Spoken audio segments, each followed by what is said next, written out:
వాక్యము ద్వారా తండ్రి మా మీద మీరు ఎట్టు భారాన్ని కోరుతున్నారు గ్రహించి మీ చిత్తానుసారంగా మేము జీవించడానికి మాతో మా అందరితో మీరు మాట్లాడండి. బైబిల్ చదువుతున్నప్పుడు అనేకులకు తండ్రి అర్థం కాని మీ చిత్తాన్ని తండ్రి మేము వివరించి మాట్లాడుకోవడానికి ఇది నాన్న తండ్రి మాతో మాట్లాడండి. లోకమంతా తండ్రి స్తంభించిపోయినా మీ వాక్యం వినడానికి తండ్రి మాకు అనుకూలతను మీరు ఏర్పాటు చేశారు.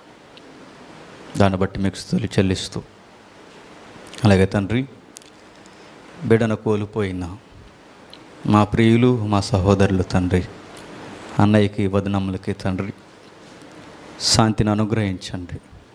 సమాధానం నెమ్మది మీరే దయచేయండి తండ్రి. ఎవరైతే ఇబ్బందులు ఉన్నారో మీకు తెలుసు తండ్రి, వాళ్ళందరితో మీరు మాట్లాడతారని కోరుతూ క్రీస్తున్నామని ప్రార్థన సమర్పిస్తున్నాము తండ్రి. ఆమేన్. కొన్ని విలువైన సంగతులు మనం నేర్చుకుందాం. చాలా ప్రాముఖ్యమైనవి. నిజానికి రాలేమేమో అనుకున్నాం, అలాంటి పరిస్థితుల్లో మేము కూరుకుపోయాం. అయినా దేవుని కృపను బట్టి రావడం జరిగింది. ఓకేనా? ఏది ఏమైనా కొన్ని గంభీరమైన సంగతులు మనం నేర్చుకుందాం. మీ ప్రార్థనలో జ్ఞాపకం చేసుకోండి. మా ఆత్మీయ సహోదరులు శ్రీకాంత్ గారి యొక్క మగబిడ్డ నిన్నే పుట్టాడు, ఈరోజు చనిపోయాడు. అక్కడికి వెళ్ళి ఇదిగో డైరెక్ట్గా ఇక్కడ రావడం జరిగింది. వాక్యాన్ని వినడానికి మీరు అందరూ వస్తారు కనుక ఆ కారణం చెప్పడం మానేయకూడడం మనసు ఒప్పుకోక ఆ బరియల గ్రౌండ్ నుండి డైరెక్ట్ ఇలా వచ్చేసాం. సరే, నిర్గమకాండం 19వ అధ్యాయం. నిర్గమకాండం 19వ అధ్యాయం 4-5 వచనాలు. నేను ఐగుప్తీయులకి ఏమి చేసినో మిమ్మును గెద్ద రెక్కల మీద మోసి మీరు చూసితిరి కాగా, మీరు నా మాట శ్రద్ధగా విని నా నిబంధన అనుసరించి నడిచిన ఎడల మీరు సమస్త దేశ జనులలో నాకు స్వకీయ సంపాద్యమగును. సమస్త భూమియు నాదే కదా. మీరు నాకు యాజక రూపకమైన రాజ్యముగాను పరిశుద్ధమైన జనముగాను ఉందురని చెప్పము. జరుగుతున్న సందర్భం. నిజానికి ఒక్కరోజు ఈ తరగతి అవ్వకపోవచ్చు, బహుశా ఇది 2 తరగతులుగా కొనసాగవచ్చు. కారణం ఏంటంటే బైబిల్ని 2 భాగాలుగా మనం చూస్తాం. ఒకటి పాత నిబంధన, 2 క్రొత్త నిబంధన. అయితే పాత నిబంధనకు పెట్టిన పేరు ఏంటంటే ధర్మశాస్త్రం అన్నాడు. ఈ ధర్మశాస్త్రం అంత ఈజీగా అర్థం అవుతుంది ఎవరికి. చాలామందికి అది ఎందుకు ఇచ్చారో కూడా తెలియదు, చాలామంది ఎందుకు చదువుతున్నారో కూడా తెలియదు. అసలు ఆ 10 ఆజ్ఞల యొక్క మూల మౌలికమైన ఉద్దేశం ఏంటో కూడా చాలామందికి తెలియకుండానే బట్టి పడతారు. ఈ 2 తరగతులు మీరు జాగ్రత్తగా వినగలిగితే ధర్మశాస్త్రం అంటే ఏంటో ఒక పిక్చర్ మీకు మైండ్లో ప్రింట్ అయిపోతుంది. చూద్దాం ఒకసారి ఏమంటున్నాడంటే 19వ అధ్యాయం 4వ వచనంలో, నేను ఐగుప్తీయులకి ఏమి చేసినో మిమ్మును గెద్ద రెక్కల మీదకి మోపి నా యొద్దకు మీరు ఎట్లు చేర్చుకుంటునో మీరు చూశారు. ఎంత విచిత్రం అంటే ప్రపంచంలో నాగరికత ఎరిగిన ఏ జాతికి ఇలాంటి ఫ్రీడమ్ రాదు, ఎప్పటికీ చెప్పండి జరగదు. బాగా వినాలి. మన భారతదేశానికి స్వతంత్రం రావడానికి ఏం జరిగింది? సత్యాగ్రహాలు జరిగాయి, ఆమరణ నిరాహార దీక్షలు జరిగాయి. అంతర్గతంగా అతివాదులు తిరగబడ్డారు, మితవాదులు ఉపవాసం చేశారు. ఒక మాటలో చెప్పాలి అంటే ఫ్రీడమ్ వాయిస్ అని ఫ్రీడమ్ ఫైటర్స్ పుట్టుకొచ్చారు మన ఇండియాలో. సాత్వికానికి పేరని పెట్టుకున్న బాలగంగాధర్ తిలక్ కానీ ఇంకా పేర్లు వద్దులంటే కొంతమంది తిరగబడ్డారు బ్రిటిష్ సైన్యం మీదకి. అయితే మీరు ఏ దేశం వెళ్ళిపోండి, ఫైట్ లేనిదే ఫ్రీడమ్ అనేది రాలేదు. కానీ ప్రపంచ చరిత్రలో చెమట కూడా పట్టకుండా, కష్టమన్నదే లేకుండా, అసలు వాళ్ళు ఏ ఫైట్ చేయకుండా పండగ చేసుకుని హ్యాపీ మూమెంట్తో స్వతంత్రం తెచ్చుకున్న దేశం ఏదన్నా ఉంది అంటే ఒకే ఒక్కటి చెప్పండి, ఇజ్రాయెల్. అంతే. పండగ చేసుకుని స్వతంత్రం తెచ్చుకున్న ఏ దేశమైనా ఉందా? మీకు స్వతంత్రం ఎలా వచ్చిందయ్యా అని అడిగితే ఏం చెప్తాం? మనం ఏవో చెప్తాం. కానీ ఇజ్రాయేల్కి స్వతంత్రం ఎలా వచ్చిందంటే పస్కా చేసుకుని వచ్చేసింది, అంతే. ఇక ఇజ్రాయేల్కి స్వతంత్రం ఎలా వచ్చిందంటే చెప్తున్నాడు, గెద్ద తన పిల్లల్ని తన మీదకి ఎక్కించుకున్న తర్వాత ఒక ఫ్లైట్ ఎలా అయితే ల్యాండ్ అవుతుందో అలా మిమ్మల్ని ఐగుప్తిలో నుంచి పాలు దేనులు ప్రవహించు పాలస్తేనాక అలా సేఫ్టీగా ఫ్లైట్ ఎక్కొచ్చినట్టుగా మిమ్మల్ని తీసుకొచ్చి అలా దించేసాను మిమ్మల్ని. అలా వచ్చింది మీకు ఫ్రీడమ్ అంటున్నాడు. చాలామంది పెద్ద ప్రశ్న అడుగుతారు, ఏమనంటే ఇశ్రాయేలీలనే దేవుడు ఎందుకు ఎన్నుకున్నాడు అని. ఇశ్రాయేలీలు ఏంటో మనకు తెలియాలంటే ధర్మశాస్త్రం తెలియాలి. ధర్మశాస్త్రం మూమెంట్ ఏంటో మనకు తెలిస్తే ఇశ్రాయేల్ ఏంటో మనకు తెలుస్తుంది. ఇశ్రాయేల్ ఏంటో మనకు తెలిస్తే, ధర్మశాస్త్రం ఏంటో మనకు తెలిస్తే, క్రీస్తుకు ముందు ఈ శాస్త్రాన్ని ఎందుకు దేవుడు తన పిల్లల మీద పెట్టాడో మనకు అర్థమవుతుంది. అప్పుడు ఇలాంటి ప్రశ్నలన్నిటికీ సమాధానం మీరే చెప్పవచ్చు. కాబట్టి విందాం ఒకసారి. ఆ వచనాలు పదాలు చాలా అవసరం. చదువుదాం. 19వ అధ్యాయం 4వ వచనం నుండి. నేను ఐగుప్తీయులకి ఏమి చేసి తిన్నాం, మిమ్మల్ని గెద్ద రెక్కల మీదకి మోసి నా యొద్దకు మిమ్మల్ని ఎట్లు చేర్చుకుంటేనో మీరు చూసితిరి. కాగా నా మాటలు మీరు శ్రద్ధగా విని నా నిబంధన అనుసరించి నడిచిన ఎడల మీరు సమస్త దేశ జనులలో నాకు స్వకీయ సంపాద్యమగుదురు. బాగా వినండి, అక్కడ కాగా అన్న పదం ఇచ్చాడు చూడండి. కాగా అంటే స్వతంత్రం మీరు అనుకుంటే రాలేదు, మరి నేను అనుకుంటే వచ్చింది. మీరు అనుకుంటేనో, మీ ప్లానింగ్ బట్టో, మీ బడ్జెట్ లెక్కలను బట్టో, మీ ఫ్రీడమ్ వాయిస్ని బట్టో ఐగుప్తిలో నుంచి స్వతంత్రం మీకు రాలేదు. ఒకవేళ మీకు మీరుగా ఆ భయంకరమైన దేశం నుండి మీరు స్వతంత్రం తెచ్చుకోవాలనేది జరిగే పని కాదు. ఎందుకంటే ఐగుప్తీయుల రథాల నుండి, ఐగుప్తీయుల యొక్క బలం నుండి, ఐగుప్తీయుల యొక్క రౌతుల నుండి సామాన్య ప్రజానికం తప్పించుకోవడం అనేది అసాధ్యం. ఈరోజు ప్రజెంట్ అమెరికా, రష్యా లాంటి దేశాలు ఎలా అయితే ఉన్నాయో ప్రపంచ దేశాలను ఏలుతూ చాప కింద నీరులా ప్రపంచాన్ని గుప్పిట్లో పెట్టుకోవాలని చైనా లాంటి దేశాలు ఎలా అయితే ఉన్నాయో డెవలప్ అయిపోయాయి. ఆ రోజుల్లో కూడా ప్రపంచ దేశాలని టెక్నాలజీ చేత లేదా నాగరికత అభివృద్ధి చేత కళ్ళు పెద్దవి చేసుకునేలా తన వైపు తిప్పుకునే ఒకే ఒక్క దేశం చెప్పండి, ఐగుప్తి. అలాంటి ఐగుప్తి నుంచి మీకు ఫ్రీడమ్ రావడం అనేది అసాధ్యం. ఎందుకంటే మీరు యుద్ధ వీరులు కాదు, మీరు ఇటుకలు చేసుకునేవారు. మీ కుమారులు దాసులు, వారి కత్తి నైపుణ్యం ఎరిగిన వారు కాదు. ఒక మాటలో మాట్లాడుకోవాలంటే మోసేకి తప్ప ఇక ఎవరికి ఏ నైపుణ్యత లేదు. అలాంటి మీకు ఫ్రీడమ్ ఎలా వచ్చిందంటే కారణం ఒకే ఒక్కటే, కాగా నా వల్లనే మీకు స్వతంత్రం వచ్చింది. కాబట్టి మీరు చేయాల్సింది ఏంటంటే, మీరు అనుకుంటే రక్షింపబడలేదు కనుక, నేను అనుకుంటే రక్షింపబడ్డారు కనుక మీరు నా సొత్తు అన్నట్టు. ఎవరట?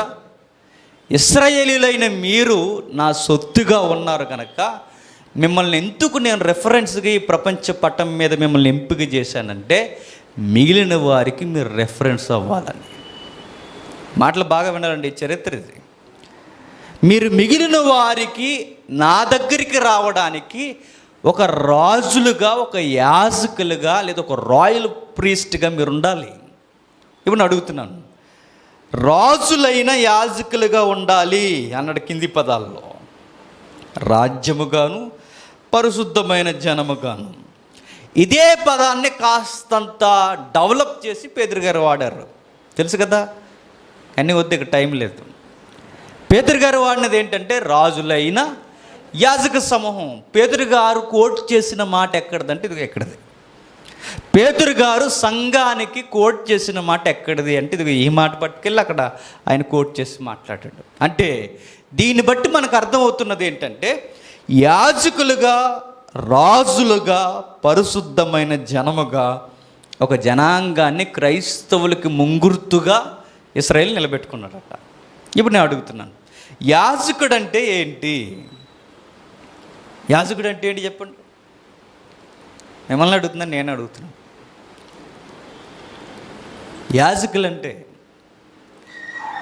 యాజకులంటే పాస్టర్లు అనుకంటే, యాజకులంటే ఏంటి చెప్పండి? మధ్యవర్తులు. ఇప్పుడు అడుగుతున్నాను, ఇశ్రాయేలీలందరూ యాజకులైతే ప్రపంచానికి, దేవునికి వీళ్ళెవరు?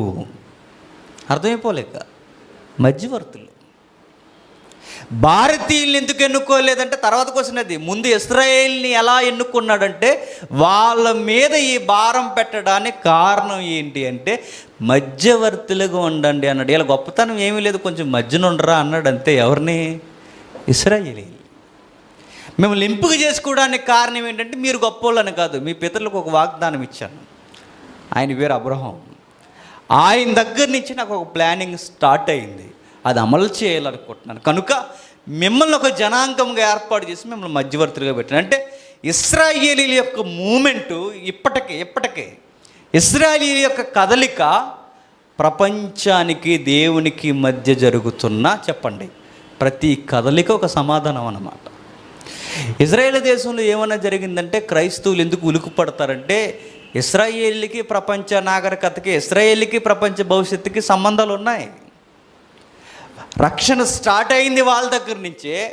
రక్షణకి యూదుల నుండే రక్షణ స్టార్ట్ అయింది. ఒక మాటలో చెప్పాలంటే మళ్ళీ రెండో రాకడ, వారి యొక్క తీసుకునే నిర్ణయాలు కూడా వారితో ముడిపడం. ఇది ఎంత పెద్ద సబ్జెక్ట్ ఇది. మనకు చాలా విచిత్రంగా అనిపిస్తుంది. ఇవన్నీ ఒక లైన్గా మనకు తెలిస్తే బైబిల్ అంతా అలా ఈజీగా మనకు అర్థమైపోతుంది. అలాంటి ప్రయత్నంలో ఒక ప్రయత్నం ఈరోజు ఒక మొదటి భాగం విందాం మనం. ఇశ్రాయేల్ని ఎందుకు ఎంపిక చేసుకున్నాడంటే ఇదిగో నాకు మీరు మధ్యవర్తులుగా ఉండాలి అన్నాడు. అలా కథ అలా ముందుకు నడుస్తుంది. ఎవరెవరితో మాట్లాడుతుందంటే మోసే గారు ఇశ్రాయేలుతో మాట్లాడుతున్నాడు దేవుడు చెప్పిన మాటలు. మీరు పెద్దగా ఫీల్ అయిపోకండి. సమస్త భూమి ఆయనదేనట. అక్కడ ఉందిగా, సమస్త భూమి నాదే, సమస్త భూమి మీద ఉన్న ప్రజలు కూడా నా వాళ్ళే, అంతా నాకు సంబంధించిందే. అయితే ఈ అంతటితో నేను ముడిపెట్టుకోవడానికి మొదటిగా నేను పొత్తు పెట్టుకునేది ఎవరితో అంటే ఇశ్రాయేలీలైన మీతో నేను పొత్తు పెట్టుకుంటున్నాను కనుక మీరు మధ్యవర్తులుగా వ్యవహరించండి. ఇప్పుడు పొత్తు పెట్టుకున్నాడు కనుక ప్లానింగ్స్ రెడీ అవుతాయి. ఎందుకు ఈ పాఠం చెప్తుందంటే ఈ మధ్య ఎక్కువ అడుగుతున్నారు. ఏంటి ఆ ప్రశ్నలు? ఏమి అడుగుతున్నారు చెప్పండి ప్రశ్నలు. ధర్మశాస్త్రం అంటే ఏంటి, ధర్మశాస్త్రం ఎందుకు ఇచ్చాడు, ఈ ప్రశ్నలు ఇంక మళ్ళీ అడగకూడదు. ఇంక చెప్పిన తర్వాత మళ్ళీ అడిగంటే నువ్వు చాలా గొప్పడు అనమాట. ఇంక అడగకూడదు ఇది, ఎందుకంటే అంత వివరంగా మనకు రాయబడింది బైబిల్లో. చూద్దాం ఒకసారి కాస్తంత ముందుకు మనం అలా వెళ్ళగలిగితే 19వ అధ్యాయం 10వ వచనంలో ఒక మాట ఉంది చూడండి. యెహోవా మోసేతో నువ్వు ప్రజల యొద్దకు వెళ్ళి నేడును రేపును వారు తమ బట్టలు ఉతుక్కొని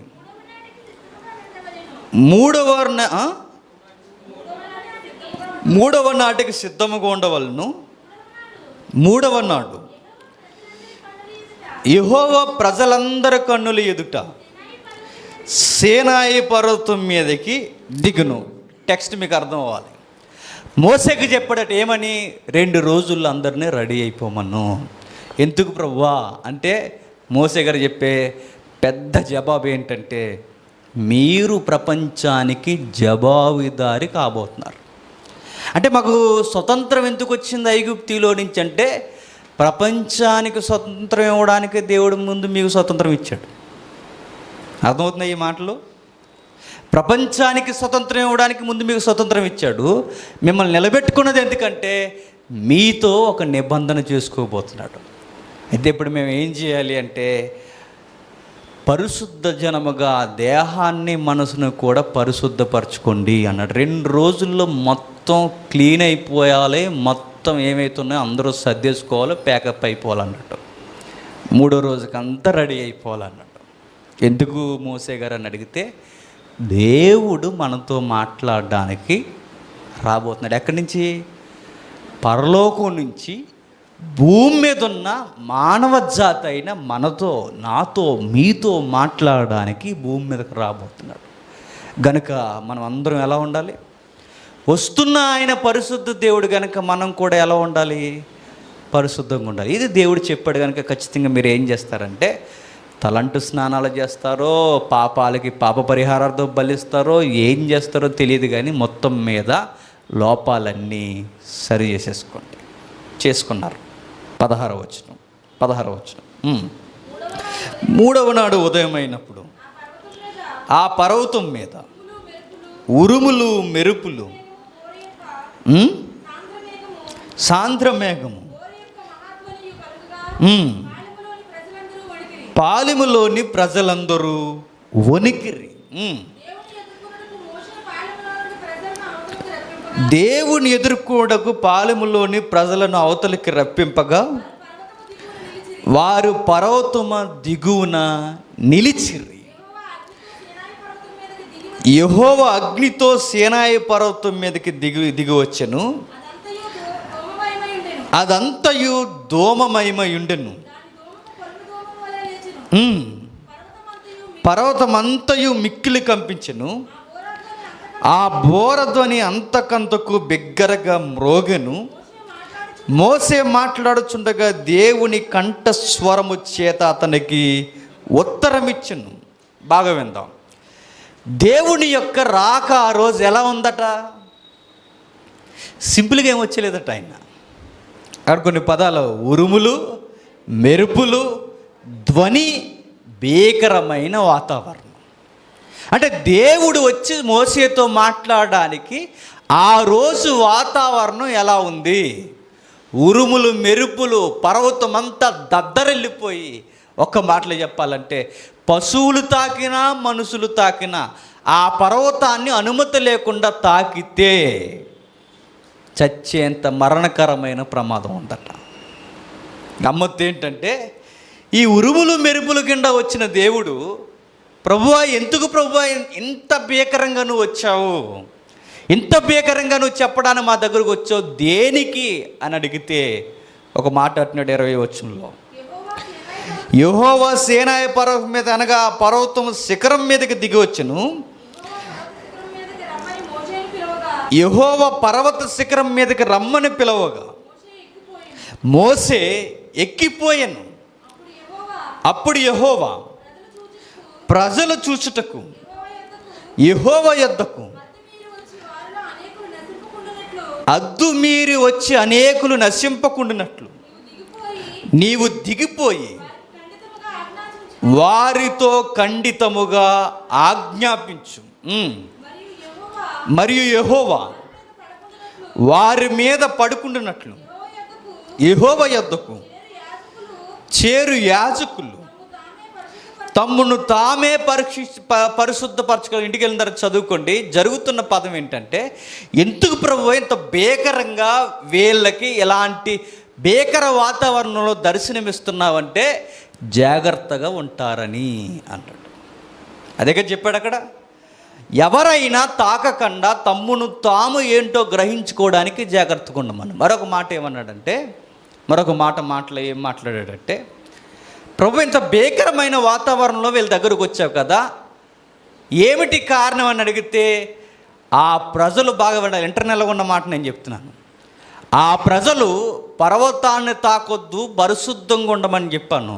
అలా ఉన్నారో లేదో పరీక్ష కూడా వాళ్ళకి, ఎవరికి? ప్రజలకి. అలా లేకుండా వచ్చినట్టు టచ్ చేస్తే ఏమవుతాడు? పోతాడు ఇక. అంటే ఒక విధముగా అది ఒక పెద్ద పరీక్ష. ఇప్పుడు ఇంత బాగా వినండి, ఇంత భీకరంగా ఉరుములు మెరుపులు ధ్వనితో భయంకరమైన దోమ వాతావరణంతో దేవుడు ఆ రోజు సీనాయి పర్వతం మీదకి ఎంట్రీ ఇచ్చి, బాగా వినాలి, మోసేతో 40 రోజులు మాట్లాడాడట.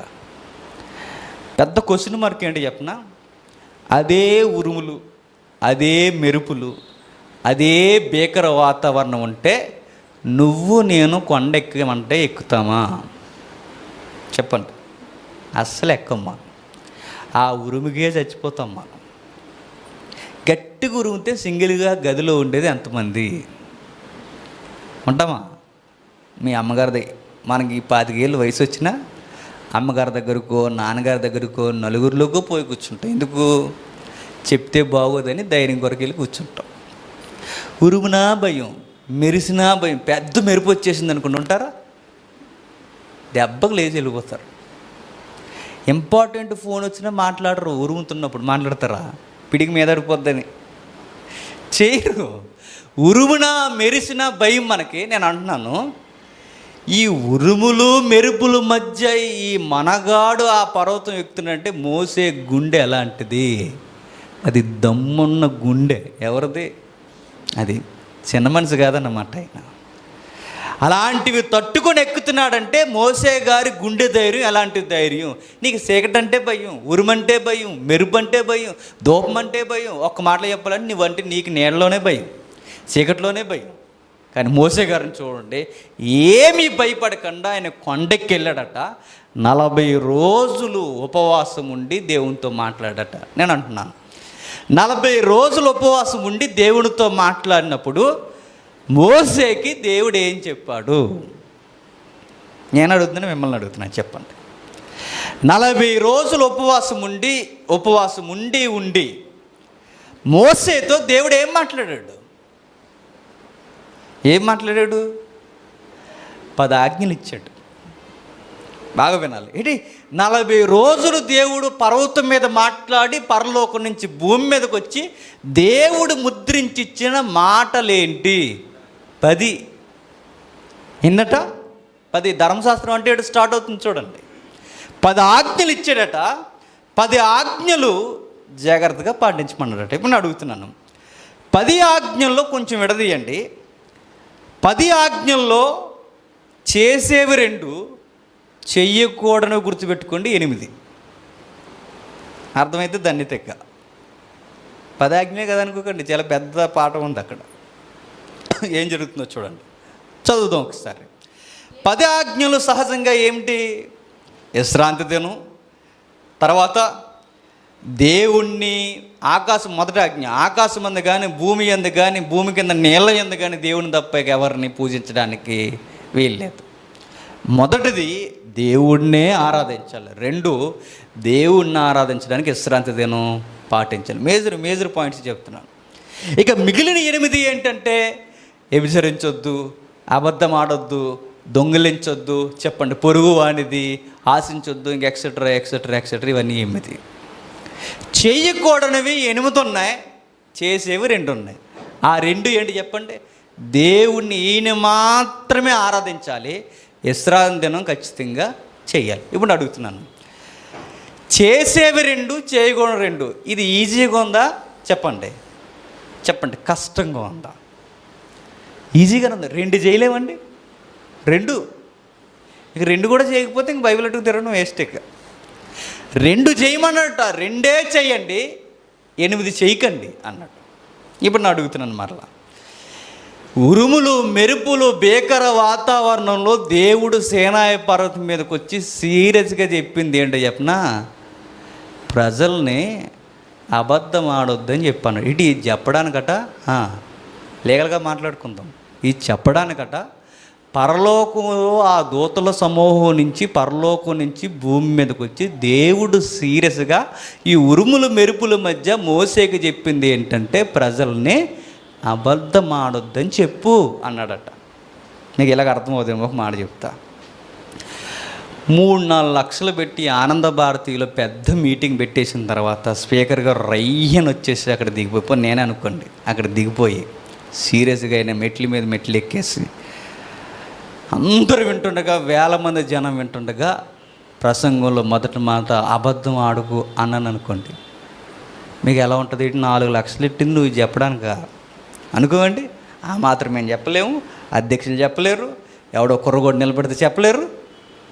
ఇంత మీటింగ్ పెట్టి ఇంత అడావుడి చేసి ఇన్ని చేస్తే చెప్పిన మాట ఏంటి? ప్రసంగం అబద్ధం చెప్పకు, దొంగతనం చేయకు, వ్యభిచారం చేయకని చెబితే ఎలా ఉంటుందండి? ఈ మాత్రం దానికి ఇంత ఎందుకండి అనుకుంటాం. కానీ గమ్మత్తు ఏంటి చెప్పనా? ఇంత భీకర వాతావరణంలో కూడా పరలోకం నుంచి దేవుడు భూలోకానికి వచ్చి అబద్ధం ఆడొద్దు అని 10 ఆజ్ఞలు ఒక ఆజ్ఞగా ఇచ్చాడంటే మనిషి నైతికంగా ఎంత దిగజారిపోతే దేవుడు ఆ మాట ఎత్తి ఆజ్ఞ పెడతాడో ఒకసారి లెక్కేయండి. నా మాట అర్థమైతే ధన్యతిక్క. అబద్ధం ఆడొద్దన్న మాట ఇంత సీరియస్గా పరలోకం నుంచి వచ్చి చెబుతున్నాడంటే మనిషి నైతికంగా ఎంత పతనం అయిపోయాడో అర్థం అవ్వలేక. దొంగతనం చేయొద్దని ఒక సింపుల్ టర్మ్ కూడా దేవుడు మాట్లాడుతున్నాడంటే, ఒక కామనగా ఉండే ఆలోచన కూడా దేవుడు వచ్చి పరలోకం నుంచి వచ్చి అబద్ధం ఆడకండ్రా, దొంగతనం చేయకండ్రా అని దేవుడే చెబుతున్నాడంటే సొసైటీ ఆ రోజుకి నైతికంగా ఎంత దెబ్బ తినేసిందో మనకు అర్థం అవ్వాలి. నీకు అర్థమవుతుందా? అంటే ఎంత సీరియస్ విషయం కాకపోతే అబద్ధం కొరకు, దొంగతనం కొరకు, వ్యభిచారం కొరకు నైతికమైన విలువలు మాట్లాడుతున్నాడంటే కనీసం అవి తప్పని కూడా అనిపించట్లేదు ఎవరికి? ప్రజలకి. మీరు అబ్జర్వ్ చేయండి. మధ్యకాలంలో ఎంతో ఈజీగా మనం అబద్ధం ఆడేస్తాం. కారణం ఏంటి చెప్పండి? అలవాటు అయిపోయింది. నైతిక విలువలు మర్చిపోయాం. ఇంకా విచిత్రం ఏంటి చెప్పినా, అసలు అబద్ధం ఆడుతున్నప్పుడు మన మనసు కూడా ఇది అబద్ధం అని చెప్పట్లేదంటే నువ్వు నైతికంగా ఎంత దిగజారిపోయావు. పక్కోడు వస్తువు తీయకూడదని ఇంకిత జ్ఞానం కూడా నీకు రావట్లేదంటే నైతికంగా నువ్వు ఎంత దిగజారిపోయావు. క్రైస్తవ సభలకు వచ్చి చెప్పులు వేసుకెళ్ళిపోయే వాళ్ళు ఉన్నారు తెలుసా? మరి ఇంకేమనాలిక? మొబైల్ మర్చిపోతే ఆ మొబైల్ అటు నుంచి ఇంటికి కట్టుకెళ్ళిపోయే వాళ్ళు ఉన్నారు తెలుసా? అంటే నైతికంగా పెరిగారనాలా, ఈ చిన్న విషయాల్లో కూడా దిగజారిపోయారనాలా చెప్పండి. మరి ఇలాంటి చిన్న విషయాల్లో కూడా దిగజారిపోతే దీన్ని బెంచ్ మార్క్గా ఈ చిన్న స్థాయి నుంచే పెట్టి మాట్లాడకపోతే ఏమనాలి? పరలోకం నుంచి భూలోకానికి దేవుడు వచ్చి సీరియస్గా చెప్పింది ఏంటంటే అబద్ధం ఆడొద్దని అన్నాడంటే అబద్ధం అలవాటైపోయి బతుకుతుంది ప్రపంచం ఆ రోజు. దొంగతనం చెయ్యొద్దన్నాడంటే దొంగతనం పర్లేదని బతుకుతున్నారు ఆ రోజు. వ్యభిచారం, పొరుగోడు కొంపలోకి దూరడం, ఇరుగు పొరుగు వాడిది ఆశించడం, ఇవన్నీ కామన్ అయిపోయింది ఆ రోజు లైఫ్లో. అందుకు దేవుడు మేజర్గా పెట్టింది ఏంటంటే 2 మొదటగా చెయ్యండి, 8 ఖచ్చితముగా చేయకండి అన్నాడు. ఈ 8 ఏంటో మనకు తెలిస్తే, ఈ 2 ఏంటో తెలిస్తే మార్టిన్ లూథరన్ గారు అన్నాడు, మొట్టమొదటి 2 ఆజ్ఞలు ఏంటో మనకు బాగా అర్థమైన 10 ఆజ్ఞలు ఏంటో మనకు బాగా అర్థమైతే మొత్తం ఆధ్యాత్మిక జీవితం అలా సెట్ అయిపోద్దట. అది 10 ఆజ్ఞలు అంటే. మీకు అర్థమవుతుందో లేదు? ఆ 10 ఆజ్ఞలు అంటే ఏంటో మనకు అర్థమైపోతే ఇక మిగిలినవన్నీ చెప్పకుండానే ట్రాక్లోకి అలా వచ్చేస్తాయట. చూద్దాం ఒకసారి, వెళదాం ఒకసారి, చూద్దాం ఒకసారి. మొట్టమొదటి ఆజ్ఞలు ఒకసారి చూద్దాం ఒకసారి. అలా దాటుకుంటూ మనం వస్తే 22వ అధ్యాయమా 21వ అధ్యాయం? 21వ అధ్యాయంలో మొదటి ఆజ్ఞ ఒకసారి చూద్దాం.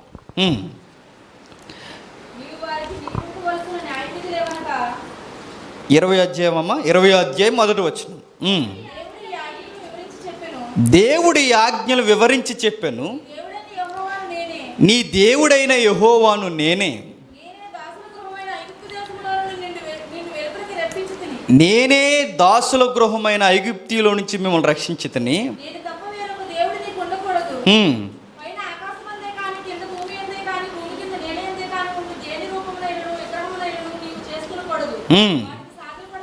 వాటికి సాగిలు పడకూడదు, వాటిని పూజించకూడదు. ఒకసారి ఆగుదాం. మరలా నేను ఒక చిన్న ప్రశ్న అడుగుతున్నాను. పాటించేవన్నీ, చేసేవన్నీ 2, చేయకూడనివన్నీ 8. మరలా తిరిగేసి అడుగుతున్నాను ప్రశ్న.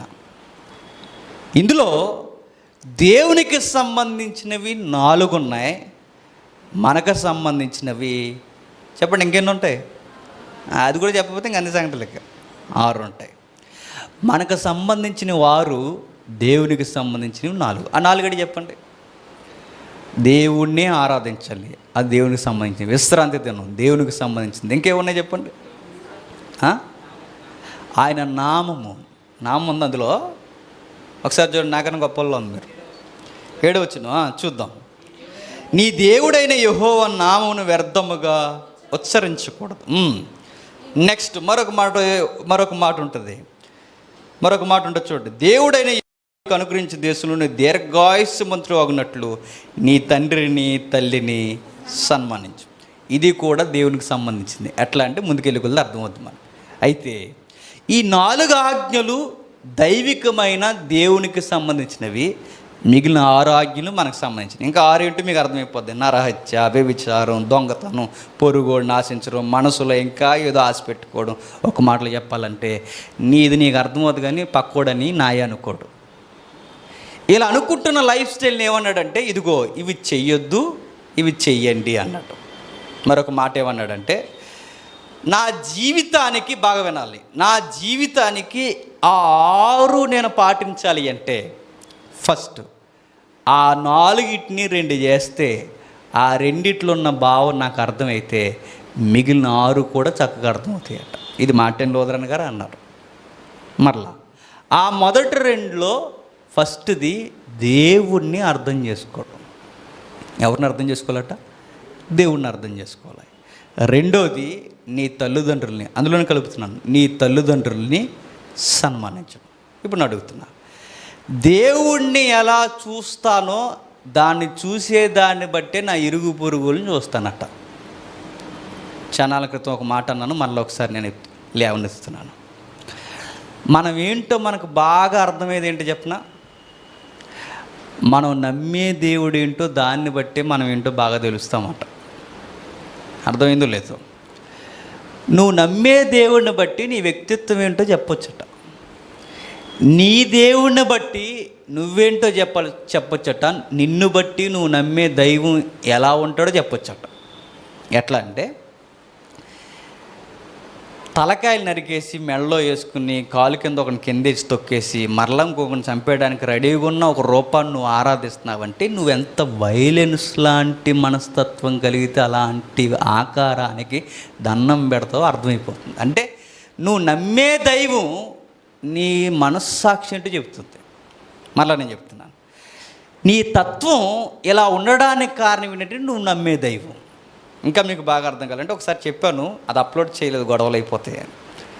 ఎప్పుడైనా అప్లోడ్ చేయలేదు ఆ మెసేజ్. మరలా ఒక మాట ఏంటంటే ఒక ఆయనట ఈ ఇస్లాం కంట్రీలో ఉగ్రవాదులు ఉన్నారుగా, 9:30 అయిపోయింది, అప్పుడే ముగించేసుకుందాం.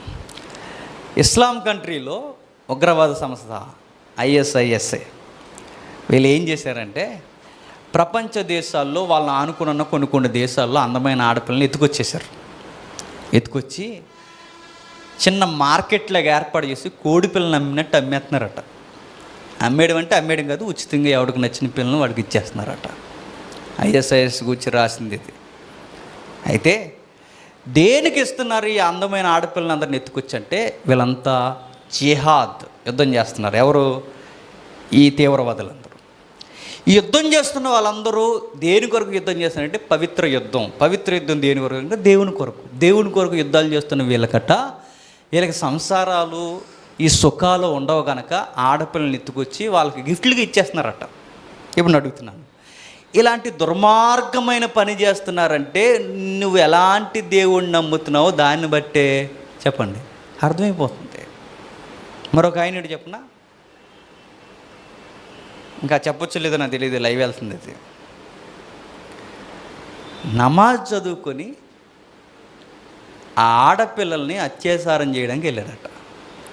అంటే ఆయనకి ఏమని అర్థమవుతుంది ఆయన మనసులో? ఒకసారి మీరు ఆలోచించండి. మీకు అర్థమవుతుందా? ఆ మధ్య కాలంలో స్టోటపురంలో యేసుప్రభు ప్రార్థన చేసుకుని దొంగతనానికి వెళ్ళిపోరట, మంచి బాగా దొరకాలని. ఏంటి?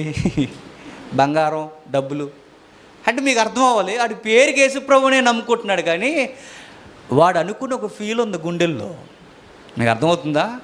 అంటే పేరుకి ఈ దేవుడిని మనం నమ్ముతున్నాం అంటాం అంతే, కానీ విచిత్రం ఏంటి చెప్పిన, ఆల్రెడీ నీ గుండెల్లో నీకు నచ్చిన దేవుడు ఒకడు ఉంటాడు. ఆ దేవుడు అనుకున్న ఫీలింగ్లో నువ్వు చేస్తావు. ఆ ఫీలింగ్ నిన్ను ఏమంటుందంటే ఏం పర్లేదులేరా అంటది అన్నమాట. ఇంకా మీకు బాగా అర్థం కావాలంటే పెద్ద క్వశ్చన్ ఏంటి చెప్పిన, సొలొమోను గారు 1000 మంది భార్యలను చేసుకున్నాడు. దావీదు గారు కూడా చాలామంది చేసుకున్నారు, లెక్కలేదు ఎప్పుడుని. ఆయన కూడా చాలామందిని చేసుకున్నాడు. ఎవరన్నారు కానీ మంచి మాట అన్నారండి. ఆయన ఏమన్నారంటే, దివారాస్తులు దేవుని జ్ఞానం చేత తప్పించిపోయే ఈ దైవికమైన బిడ్డలకి వీళ్ళకి బహుభార్యతత్వం తప్పు అనిపించలేదా అన్న ప్రశ్నకి ఆయన ఏమన్నాడంటే, అనిపించలేదట. కారణం ఏంటి చెప్పిన, ఆ యాంగిల్లో వాళ్ళు అనుకున్నారట దేవుడు ఏం అనలే అనుకున్నారట. అంటే కారణం ఏంటి చెప్పిన, అన్నిట్లో పర్ఫెక్ట్గా చూసిన దేవుణ్ణి ఒక కాలంలో వాళ్ళకి నచ్చిన దేవుణ్ణి గుండెలు పెట్టుకున్నారు. దావీదు గారు కానీ చెప్పండి, సొలొమోను గారు కానీ, అది వాళ్ళకి నచ్చిన దేవుడు అన్నమాట. అలాగే ఇక్కడ మనం చూడండి, నువ్వు చేసే పనులు లేదా నీ వ్యక్తిత్వం నువ్వు ఎలా చేస్తున్నావంటే అసలు నువ్వు దేవుడు అనే ఫీలింగ్, ఏ ఫీలింగ్తో బతుకుతున్నావు. నీ దేవుడు అనే దేవుడు ఖచ్చితత్వం కలిగిన దేవుడే నీ గుండెల్లో ఉంటే నీ మిగిలిన పనులు కూడా చెప్పండి ఖచ్చితత్వంతో కూడినవి ఉంటాయి. మొదట ఆజ్ఞగా దేవుడు వైపే దేవుడు చూడాలని ఎందుకు ఆజ్ఞగా పెట్టాడంటే, ఈ దేవుడు చూసే దృష్టికోణం బాగుంటే చెప్పు నీ మిగిలిన కోణాలన్నీ బాగుంటాయి. నువ్వు దేవుడిని చూసే మొదటి దృష్టికోణమే బాగోకపోతే ఇక మిగిలినవన్నీ చూస్తున్నా నీకు తప్పు అనిపించదు. అందుకు దేవుడు మొట్టమొదటి ఆజ్ఞగా ఏం పెట్టాడంటే, ఇదిగో నీవు చేయాల్సిన మొట్టమొదటి నన్ను చూడడం సరిగ్గా నేర్చుకో. కనబడిన ప్రతి ఆకారాన్ని, భూమి మీద, నేళ్ల కింద, ఆకాశంలో ఏ మెరుపు కనబడతా మెరుపుకి దేనికి పడితే దానికి దండాలు పెట్టేశావో నీ మనసు ఎలాంటిది చెప్పినా మరులు కొలుపుతుందట. బైబిల్లో రాయబడింది, మరులు కొలుపబడతామట. అంటే పర్లేదులే అనే ఒక ఫీలింగ్లోకి మనం నడిపి, అంతే ఖచ్చితమైన దేవుడు మనం చూసామనుకోండి, మన మైండ్ మన మనస్సు చెబుతా దేవుని చెప్పినా ఇదిగో ఈ దేవునికి ఇవి చెప్పండి నచ్చవు అని. అందుకే మొట్టమొదటి ఆజ్ఞ మనకి ఏం కనబడుతుందంటే, ఇదిగో నువ్వు దేవుడినే ఆరాధించాలి. దేవుడు ఏంటో నీకు తెలిస్తే నువ్వేంటో తెలుస్తావు, నువ్వేంటో నీకు తెలిస్తే నీ చుట్టూ ఉన్నవారేంటో నీకు తెలుస్తుంది, నీ చుట్టూ ఉన్నవారేంటో నీకు తెలిస్తే నరహత్య చేయకూడదు, వ్యభిచారం చేయకూడదు, దొంగతనం చేయకూడదు, నీకు అన్నీ అర్థమవుతాయి. అంటే ఈ 9 ఆజ్ఞలకి మొట్టమొదటి ఆజ్ఞ గుద్దేసేది ఏంటంటే దేవుణ్ణి చూడడం సరిగ్గా నేర్చుకో. అందుకు మొట్టమొదటి ఆజ్ఞది. రెండవది తల్లిదండ్రుల్ని సన్మానించాలి, గౌరవించాలి. ఇప్పుడు నేను అడుగుతున్నాను, నా తల్లిదండ్రుల్ని నేను గౌరవించాలి అంటే నాకు ముందు దేవుణ్ణి గౌరవించడం అంటే ఏంటో తెలియాలి. దేవుణ్ణి గౌరవించడం అంటే ఏంటో నాకు తెలియకపోతే నా తల్లిదండ్రులను కాదు కదా, నా చుట్టూ ఉన్న వాళ్ళని కూడా ఎలా గౌరవించాలి, కనీసం గౌరవంగా మాట్లాడడం కూడా మనకి రాదు. ఇంకా మనం మాట్లాడుకోవాలి అంటే ఒక సైకాలజిస్ట్ ఇలా అన్నాడు. ఏమన్నాడంటే, ఒకడు ఊరకే రోడ్డు మీద వచ్చి సెంటర్లో పెద్ద గొడవ వేసుకున్నాడంటే కారణం ఏంటి చెప్పండి. ఆడికి ఇంట్లో కుదరలేదని. మీకు అర్థమైందో లేదో, ఆడు ఒకడు సెంటర్లోకి వచ్చి ఊరకే గొడవ మీద గొడవ పెట్టేసుకుంటాడంటే కారణం ఏంటంటే ఆడికి ఇంట్లో కుదరలేదు, ఆడికి మనశ్శాంతి లేదు. ఆ మనశ్శాంతి లేక ఆ కోపం ఎవరి మీద చూపిస్తున్నాడు వచ్చి ఈదిలో. ఇప్పుడు నేను అడుగుతున్నాను, నీ నడవడికి కానీ, నీ ఆలోచనలు కానీ, నీ సంబంధాలు కానీ, లేదా నువ్వు తీసుకునే నిర్ణయాలు కానీ సరిగ్గా లేవడానికి కారణం ఏంటంటే చెప్పు, నీకెక్కడో ఇంటర్నల్గా సరైన బంధం కుదరలేదు. ఆ అంతర్గతమైన బంధం నీకు సరిగ్గా కుదరలేదు కనుక నీ మైండ్ సెట్ సరిగ్గా లేదు. నీ మైండ్ ఎప్పుడైతే బాగోలేదో నువ్వు ఎదుటివారిని ఎలా గౌరవించాలో నీకు తెలియదు. నీ మైండ్ని కరెక్ట్ వేలో పెట్టేది ఒక్కటే, నీ మైండ్లో దేవుణ్ణి ఏమని ఊహించుకుంటున్నావు, దాన్ని బట్టే మనకి దశ నిర్ణయింపబడుతుంది. కాస్తంత ముందుకెళ్ళి మనం మాట్లాడుకుంటే, దేవుడు ఆ 10 ఆజ్ఞలు ఇచ్చిన తర్వాత మరలా 10 ఆజ్ఞలు ఒక మాట నేను అడుగుతున్నాను. 10 ఆజ్ఞల్లో 9 క్రియలకు సంబంధించినవి, 1 చెప్పండి మనసుకు సంబంధించి, 9 క్రియలకు సంబంధి అంటే అవి క్రియలలోనే కనబడతాయి.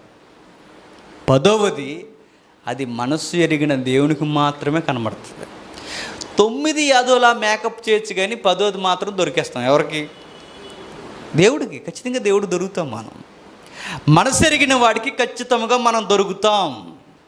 ఇంకా గమ్మత్తైన మాట ఏంటంటే, ఎందుకు ఈ ప్రధానమైన ఆజ్ఞలు నేను ప్రతీదీ పాటించాను, నువ్వు ఏ ఆజ్ఞ పాటించాలన్నా క్రొత్త నిబంధన అందే అన్నిటికీ మూలం అదే. అంతే. యేసుక్రీస్తు వారి దగ్గరికి ఒక రోజు ఒక పెద్ద మనిషి వచ్చాడు యేసుప్రభు దగ్గరికి. వచ్చి యేసుప్రభుని అడుగుతున్నాడు ఏమనంటే, ప్రభువా నువ్వు మంచి బోధకుడివి మేము విన్నాము, నాకు పెద్ద ప్రశ్న వచ్చేసింది. ఆ ప్రశ్న ఏంటంటే, ధర్మశాస్త్రాన్ని ఒక మాటలో చెప్పగలుగుతావా అన్నాడు. ఎవరిని? యేసుప్రభుని. అప్పుడు యేసుప్రభు అన్నాడు, ఒక మాటలో చెప్పనన్నాడు ఆయన. ఎందుకంటే అది ఒక మాటలో చెప్పేది కాదు. మరి 2 మాటల్లో చెప్పాడు ఆయన? 2 మాటల్లో చెప్పాడు. ఆ 2 మాటలు ఏంటి? నీ మనసుతో, పూర్ణ మనసుతో, పూర్ణ ఆత్మతో నీ తండ్రి అయిన దేవుణ్ణి మాత్రమే సేవించాలి. రెండోది, నిన్ను వలె నీ పొరుగు వారిని ప్రేమించాలి. ఇదే ధర్మశాస్త్రం అన్నాడు. అడిగినోడు ఒకటి అడిగాడు, చెప్పిన ఆయన 2 చెప్పాడు. ఎందుకు ఈ 2 చెప్పాడంటే ఈ 10 ఆజ్ఞలు 2 ఉన్నాయట. మీకు లెక్కలు అర్థమవుతున్నాయి లేదు? ఈ 10 ఆజ్ఞలు 2 ఉన్నాయట. ఈ 2 మనం చేస్తే మన 10 ఆజ్ఞలు నెరవేర్చడమే కాదు, దేవుని చిత్తాన్ని మన జీవితంలో నెరవేరుస్తామట.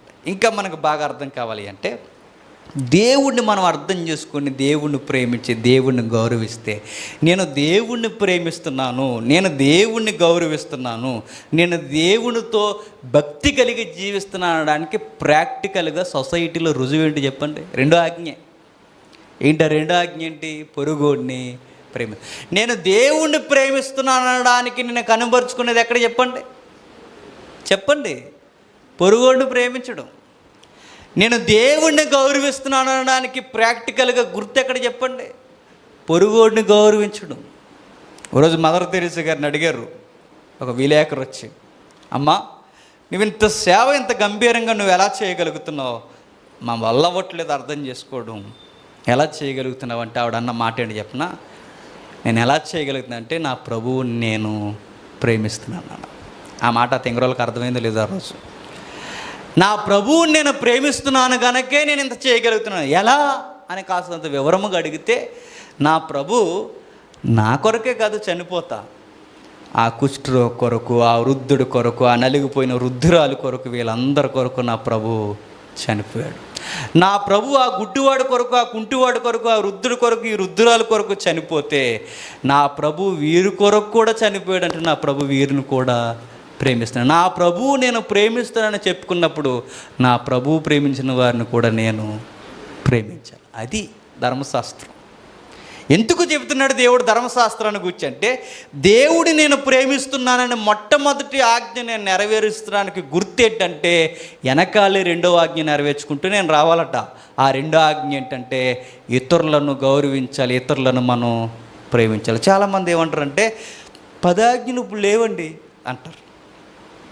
ఆ డైలాగ్ విన్నారు ఎప్పుడైనా? 10 ఆజ్ఞలు కొట్టేశారండి, 10 ఆజ్ఞలు ఇప్పుడు లేవండి. ఎవడన్నాడు లేవని? 10 ఆజ్ఞలు ఉన్నాయి.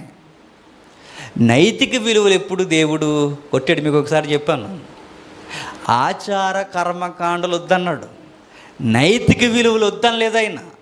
దొంగతనం ఆ రోజు చేయకూడదు, ఈరోజు చేయకూడదు. అబద్ధం ఆ రోజు ఆడకూడదు, ఈరోజు ఆడకూడదు. వ్యభిచారం ఆ రోజు చేయకూడదు, ఈరోజు చేయకూడదు. ఎదుటోడు ఆ రోజు ఆశించకూడదు, ఈరోజు ఆశించకూడదు. మరి మారినవి ఏంటంటే, ఆ రోజు గొర్రె పిల్లని వేశారు, ఈరోజు నువ్వు గొర్రె పిల్ల వైపు చూడు. ఆ గొర్రె పిల్ల యేసుక్రీస్తు. మారింది, ఆచారం మారింది, ఆరాధన మారింది, విలువలు మాత్రం మారో, ఎప్పటికీ మారే అవకాశం లేదు. ఇప్పుడు మనకు అర్థమవుతున్నది. యోహాను గారి పత్రికలో కూడా చెప్పాడు ఏమనంటే, ఒకసారి చూద్దాం, చూసి ముగించేసుకుందాం, మిగిలిన భాగాన్ని వచ్చే వారం కొనసాగిద్దాం. 1 యోహాను పత్రిక 4వ అధ్యాయం, 1 యోహాను పత్రిక 4వ అధ్యాయం 20-21 వచనాలు.